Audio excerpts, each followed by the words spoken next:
হৃদয় দিয়া মহব্বত করতো, আল্লাহ আল্লাহ রাসূলের জন্য ভালোবাসতো। আমার রাসূল বলেন, এক মুসলমান অপর মুসলমান ভাইকে যদি ভালোবাসে একমাত্র আল্লাহ সন্তুষ্টির জন্য, কির জন্য? আল্লাহ সন্তুষ্টির জন্য ভালোবাসে, তার দুটি পরওয়ানা দুনিয়াতে হায়াত বেড়ে যাবে, রিজিক বেড়ে যাবে। বলেন সুবহানাল্লাহ।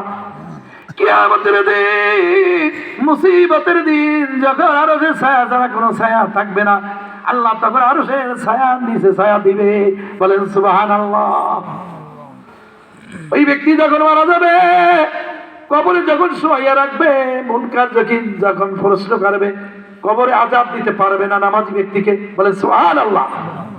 কবরে আযাব হটাই দেওয়া হবে। কিয়ামতের দিনে, মুসিবতের দিন, হাসরের ময়দান যখন কায়েম হবে, 50,000 বছরে হাসরের ময়দান থরথর থরথর করে কাঁপতে থাকবে মানুষ।